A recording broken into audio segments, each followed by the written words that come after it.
Quanto conosci la grammatica italiana? La conosci come le tue tasche? Oppure potresti migliorare? Ho una sfida per te. Ho preparato un quiz di grammatica avanzata ed è davvero interessante e lo ammetto anche un po' cattivello. Ho scelto 10 domande grammaticali un po' difficili, di livello piuttosto avanzato, ma che mi aiuteranno a illustrare alcune particolarità interessanti della grammatica dell'italiano che forse non conosci. Io mi chiamo Davide e questo è Podcast Italiano, un canale per chi impara o ama l'italiano. Attiva i sottotitoli se ne hai bisogno e la trascrizione integrale è sul mio sito podcastitaliano.com. Come sempre ho preparato anche un PDF che accompagna il video. Ti consiglio di scaricarlo e usarlo per seguire questo quiz. Potrai usarlo per dare un'occhiata a tutte le domande e controllare le risposte, che saranno accompagnate anche da altri esempi che renderanno più chiaro ogni punto grammaticale che vedremo insieme. Ti lascio il link in descrizione, ma se preferisci puoi anche scansionare questo codice QR. E mi raccomando, segnati punteggi per ogni risposta sul PDF che ti consiglio di stampare oppure da un'altra parte, perché voglio che poi tu mi scriva il tuo punteggio nei commenti. Ultima cosa, se vuoi fare il test bene, senza barare, metti in pausa il video per pensare alla risposta, ok? Mi devo fidare? Andiamo. Prima domanda, iniziamo semplice. Completa la frase con il verbo ausiliare corretto, quindi avere o essere, e coniugandolo alla forma corretta. Luca, andato a casa. Non ti do opzioni, dimmi tu qual è l'opzione corretta. Ci sei? La risposta è... La risposta è Luca è andato a casa, perché con i verbi di movimento l'ausiliare è di solito essere e non avere, e quindi dirò sono andato in Svezia, Maria è tornata a lavorare, da dove siete venuti. In altre lingue come l'inglese o lo spagnolo non funziona così, si usa l'ausiliare avere, quindi fai attenzione. Noi diciamo è andato, sono andato, siamo tornati, siete venuti, eccetera. Se hai indovinato, prendi un punto, scrivitelo, altrimenti prendi 0 punti. Iniziamo male. Seconda domanda, anche qui devi completare lo spazio con la parola corretta. Tutto, hai detto, è vero. E attenzione, potrebbero essere 2 parole, o forse solo una parola. Non lo so, pensaci. E dunque la risposta è... Abbiamo 2 risposte possibili. Tutto ciò che hai detto è vero, oppure tutto quello che hai detto è vero. Molti studenti si dimenticano il ciò o il quello, che però sono necessari. Tutto ciò che, tutto quello che. Se invece parli spagnolo o portoghese, nella tua lingua si dice, per esempio in spagnolo, todo lo che, però questo lo in italiano non esiste. Diciamo appunto tutto ciò che o tutto quello che. Hai indovinato? Un altro punto. Scrivitelo però, voglio il punteggio finale. La prossima domanda si divide in alcune sottodomande. Sì, ti ho ingannato, non erano 10 domande, erano 10 argomenti grammaticali, alcuni con più di una domanda. Ops. Dai, sono sicuro che ti divertirai. Voglio che tu scelga le forme corrette dell'aggettivo bello. 1. Questo è proprio un libro... completa. 2. Questo è proprio un... libro. 3. Questi libri sono proprio 4. Dove hai comprato questi libri? 5. Hai proprio dei occhi. Qui cambiamo, non è libri ma occhi. Dunque, vediamo le risposte. Se ti serve tempo, metti in pausa il video e prenditi il tempo necessario. Dunque, hai risposto? Vediamo quali sono le risposte corrette. Nella frase numero 1 la risposta è bello. Un libro bello. Qui abbiamo l'aggettivo bello dopo il nome libro. L'aggettivo qui è nella sua posizione normale. In italiano gli aggettivi normalmente vanno dopo il nome, ma alcuni aggettivi possono anche andare prima del nome. Infatti nella 2 diremmo un bel libro. Bello si può mettere prima di un nome, ma vedi che cambia forma? Diventa bel. Questo perché l'aggettivo bello, se viene prima di un nome, cambia e si comporta un po' come un articolo. Diciamo un bel libro, proprio come diciamo il libro. Andando avanti, nella frase 3 diremo questi libri sono proprio belli, perché l'aggettivo è nella sua posizione normale, dopo il nome, quindi il plurale è normale. ma nella frase 4 avrò questi bei libri. Bei, proprio come i libri. Quanto alla 5, la risposta è begli occhi, perché diremmo gli occhi. Nella pronuncia è più comune dire begli occhi, gli occhi, senza dire quella I praticamente. A proposito, breve ripasso se non lo sai. Perché diciamo gli occhi e non i occhi? Perché occhi inizia con una vocale, per cui gli articoli che precedono saranno l'occhio, gli occhi, e quindi analogamente bell'occhio, begli occhi. E quindi bello si comporta come l'articolo anche qui. Bell'occhio, begli occhi. Quante di queste 5 domande hai azzeccato? Datti 0,5 punti per ciascuna risposta corretta. Il massimo, se la matematica non è un'opinione, è di 2,5 punti. Metti in pausa il video se devi fare i tuoi calcoli. Se l'hai fatto, andiamo avanti. Come completeresti queste 3 frasi? Tra questi occhiali preferisco che mi hai consigliato tu. Tra questi occhiali preferisco con le lenti che cambiano colore. Tra questi occhiali preferisco blu. Pensaci un attimo, metti in pausa il video, rispondi. Ci sei? L'opzione corretta per la 1 è quelli. Allora, qui abbiamo un caso di ellissi, cioè stiamo omettendo il nome occhiali. In questo caso però, siccome il nome omesso è modificato da una frase relativa che mi hai consigliato tu, l'unica opzione possibile è quelli. Dunque, quelli che mi hai consigliato tu. Cioè, quello che voglio dire è che non possiamo dire i o gli che mi hai consigliato tu, cosa che invece si fa in spagnolo e portoghese, per questo lo sto dicendo. Quelli che mi hai consigliato tu. E diciamo quelli anche nella frase 2. Preferisco quelli con le lenti che cambiano colore, dove abbiamo un complemento introdotto dalla preposizione con. Se invece però l'elemento che segue è un aggettivo, posso anche usare semplicemente l'articolo. Per questo nella frase 3 posso dire sia preferisco quelli blu come prima, ma posso anche dire preferisco i blu. Preferisco i blu. Curioso, vero? Lo sapevi? Così come posso dire voglio il tuo libro, voglio il verde, voglio il nuovo, come dire quello verde, quello nuovo. Poi è possibile che tu in queste 3 frasi abbia risposto quegli al posto di quelli, che non è corretto però, perché quegli è una forma che possiamo usare solo prima di un nome, nei casi in cui c'è un nome, al contrario di questo. Nello specifico un nome che incomincia per vocale, come abbiamo detto poco fa per quanto riguarda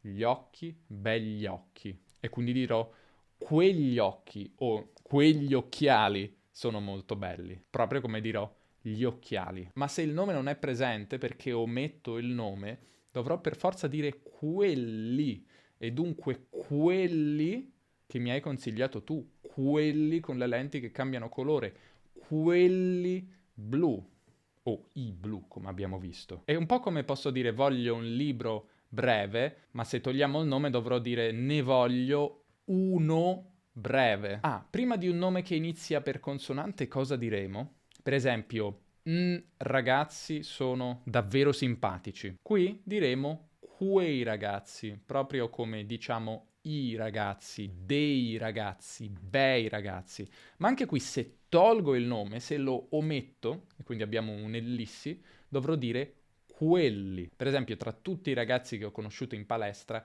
i più simpatici sono quelli che mi hai presentato tu. E tra l'altro ho detto anche i più simpatici, ma avrei potuto dire anche quelli più simpatici sono quelli che mi hai presentato tu. Ma non avrei potuto dire sono i che mi hai presentato tu. Queste sono delle finezze grammaticali, ma penso che sia interessante. Lo sapevi? Non ti preoccupare, quest'ultima frase non faceva parte del quiz. Facciamo che prendi 0,5 punti per ogni risposta corretta, la terza aveva 2 risposte possibili, quindi tieni conto di questo, per un massimo di 1,5 punti. Andiamo avanti, ci sei? Completa la frase con il verbo fare coniugato al tempo verbale corretto. Una settimana fa Carla mi ha detto che lo ieri e al posto di devi coniugare il verbo fare. Pensaci un attimo, metti in pausa il video se ti serve. La risposta corretta è ce n'è più di una. Quella standard, per così dire, è lo avrebbe fatto. Sì, hai sentito bene, lo avrebbe fatto e non lo farebbe. Mi ha detto che lo avrebbe fatto ieri. Questo è il cosiddetto futuro nel passato. Abbiamo un verbo che si riferisce a un momento nel passato. Una settimana fa Carla mi ha detto. E un secondo verbo che si riferisce a un altro momento nel passato, ma che è successivo a quello di prima. Carla lo avrebbe fatto. In italiano, per indicare questo rapporto tra due tempi passati, che appunto si chiama futuro nel passato, usiamo il tempo condizionale passato o condizionale composto, quindi quello che ha due parole: avrebbe fatto, sarebbe andato, avremmo saputo, eccetera. Quindi sono delle forme composte.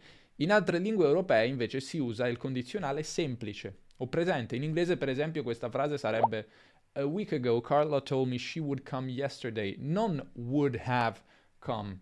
E la stessa cosa anche in spagnolo. Me dijo que llegaría, non che hubiera llegado. L'italiano in questo è un po' particolare dunque, bisogna fare attenzione. Ti ho detto però che c'era un'altra risposta possibile, questo perché nella lingua parlata si usa anche l'imperfetto. Carla mi ha detto che lo faceva ieri. Ora, certe persone particolarmente pedanti e rompiscatole direbbero che è sbagliato, non si può dire. Non è vero. È un uso che nella lingua parlata va benissimo ed è comunissimo, ti assicuro. E quindi ti prendi un punto in entrambi i casi. Bene, siamo alla numero 6. Supponiamo che io dica questa frase. Carlo mi ha aiutato a sistemare il salotto prima di uscire. A chi si riferisce uscire? Chi è che esce? Io che sto parlando o Carlo? La risposta è Carlo. Altrimenti, se fossi io la persona che esce, se fossi io a uscire, dovremmo dire Carlo mi ha aiutato a sistemare il salotto prima che uscissi o prima che io uscissi. Ma siccome il verbo della frase subordinata prima di uscire è all'infinito, sarebbe una forma implicita per i nerd, il soggetto sarà per forza lo stesso della frase principale, quindi deve essere Carlo, quindi si riferisce a Carlo, quindi Carlo mi ha aiutato. Uscire si riferisce a Carlo. La forma implicita spesso implica che il soggetto è lo stesso tra la frase principale e la subordinata. Per esempio, spero di arrivare. È come dire io spero che io arriverò. Il soggetto è lo stesso, posso dire spero di arrivare. Ma attenzione, questo non è sempre vero. Infatti, se dico mio fratello mi ha chiesto di dargli una risposta, beh, ovviamente io devo dare una risposta. Cioè dargli qui grammaticalmente si collega a mi, cioè a me, ha chiesto a me. E sarò io che darò una risposta a lui, non lui stesso che se la dà da solo, non avrebbe senso. Se hai indovinato, ti becchi un bel punto, complimenti. Ok, qui voglio che tu scelga la forma corretta del participio passato, piccolo spoiler. Come stanno i tuoi genitori? L'ultima volta che li ho, verbo vedere, è stato un anno fa, a Natale. Quale forma del verbo vedere, del participio passato di vedere dobbiamo usare? La risposta corretta è visti. L'ultima volta che li ho visti. Hai risposto visto? Ti ho fregato di nuovo. Visto sarebbe la risposta giusta se la frase fosse ho visto i tuoi genitori a Natale.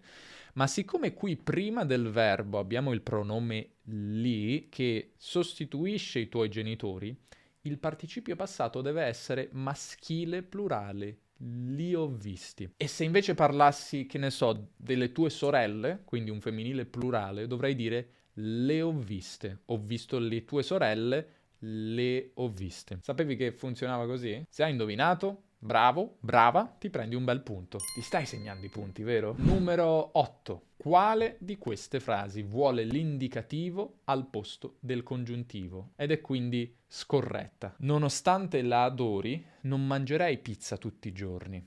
Benché la adori, non mangerei pizza tutti i giorni. Sebbene la adori, hai capito? Anche se la adori, bla bla bla bla. Per quanto la adori, non mangerei pizza tutti i giorni. Quale di queste ha un congiuntivo ma non dovrebbe averlo? E quindi quel congiuntivo non è corretto? La risposta corretta, e quindi la frase sbagliata, è la D. Quindi se hai detto D, hai indovinato. Con anche se serve l'indicativo e non il congiuntivo. Quindi dovrò dire Anche se la adoro, non mangerei pizza tutti i giorni. Con tutte le altre congiunzioni di questi esempi dobbiamo usare il congiuntivo e quindi adori, sebbene la adori, benché la adori, nonostante la adori. Nella lingua parlata l'opzione più comune per dire questa cosa è anche se, e anche se vuole l'indicativo.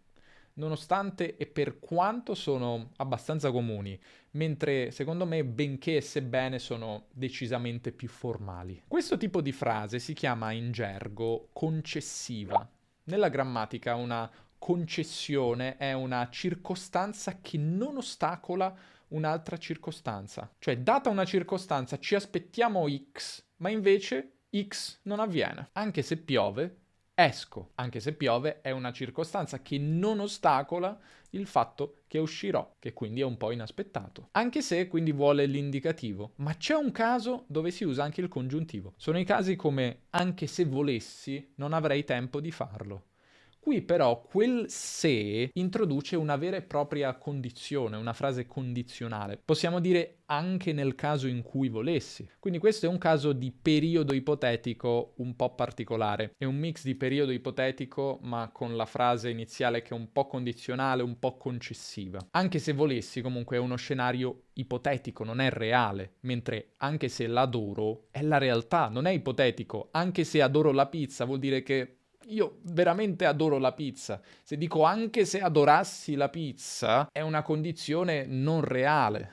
Ok? In ogni caso, anche quando usiamo il congiuntivo, sarà sempre il congiuntivo imperfetto, anche se volessi, oppure il trapassato, anche se avessi voluto, ma mai il congiuntivo presente, quindi non anche se voglia. Ah, se hai indovinato ti becchi un altro punto. Ok, stanno diventando sempre più difficili. Qui dovrai probabilmente basarti sul tuo istinto linguistico che hai sviluppato ascoltando e leggendo, perché questa non è una cosa che si studia, almeno che io sappia. In quali di questi casi posso mettere, cioè posso non dire il che? Penso che tu abbia fatto un buon lavoro. Voglio che tu lo faccia in fretta. Non credo che verrà. So che devo impegnarmi di più. Tutte queste frasi sono giuste, ma in due di queste potrei anche non dire il che. In quali? Pensaci un attimo, metti in pausa il video, scriviti la risposta e ora te la dico. La risposta corretta è... sono due, A e C.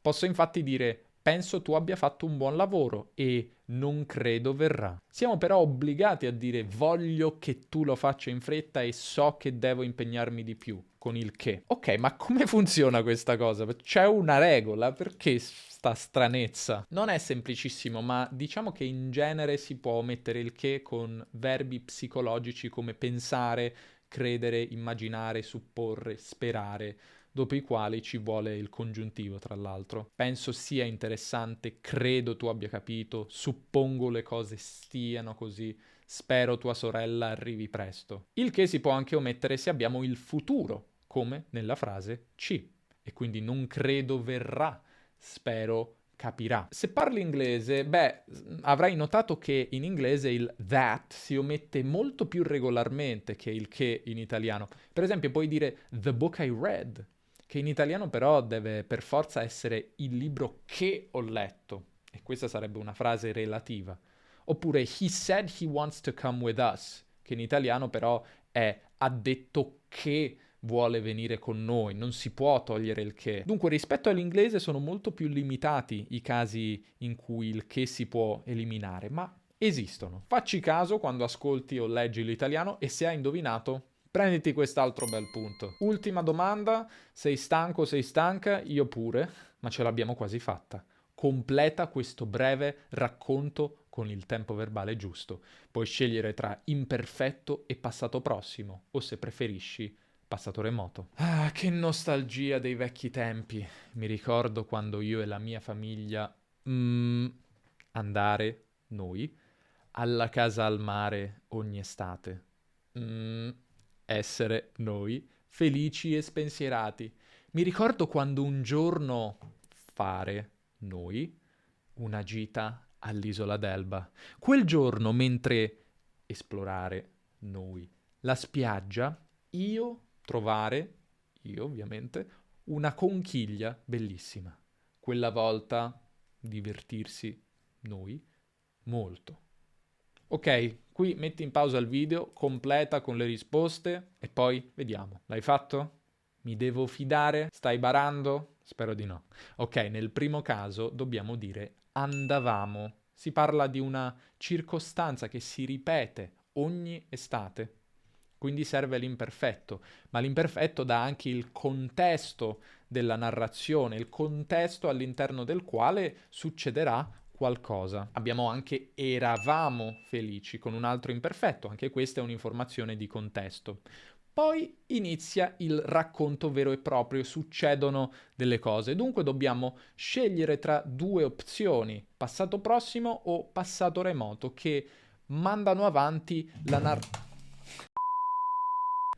Dicevo che mandano avanti la narrazione, che ci dicono che cosa è effettivamente successo. Diremo quindi abbiamo fatto oppure facemmo. Il passato remoto però è poco usato, è sempre meno usato nella lingua parlata, anche se è normalissimo nella narrazione, nella lingua scritta, nei romanzi per esempio. Poi abbiamo di nuovo un imperfetto, esploravamo la spiaggia, perché di nuovo è un contesto. Poi un passato prossimo, ho trovato, o in alternativa un passato remoto, trovai. E infine un altro passato prossimo, ci siamo divertiti. Oppure passato remoto, ci divertimmo. La regola generale è che dunque l'imperfetto ci dà le circostanze, la situazione all'interno del quale si inserisce poi il racconto, quello che succede. Il racconto è mandato avanti da tempi come passato prossimo o passato remoto. Il primo soprattutto nella lingua parlata, il secondo soprattutto in quella scritta. Prenditi dunque 0,5 punti per ognuna delle risposte per un massimo di 6 punti, un grande bottino. Siamo arrivati alla fine di questo quiz di grammatica. Com'è andata? Dimmi, è stato difficile? È stato facile? Hai imparato qualcosa di nuovo? Fammi sapere nei commenti che cosa hai scoperto e fammi anche sapere il tuo punteggio, sono molto curioso. Penso che fosse difficile, ma non lo so, sono curioso di sapere quanto è difficile per il mio pubblico. Se ho fatto bene i conti, il massimo di punti dovrebbe essere 17, quindi se hai fatto 17 vinci un applauso da parte mia, complimenti. Ora, se ti piace metterti alla prova, sfidarti, vedere quanto conosci l'italiano, potresti voler fare un altro quiz di 30 domande, non solo questo sulla grammatica, ma su vari aspetti della lingua italiana, che ti darà un'indicazione generale sul tuo livello di italiano. Ti lascio in descrizione un test che ho preparato proprio a questo scopo. Vai a dare un'occhiata e alla prossima!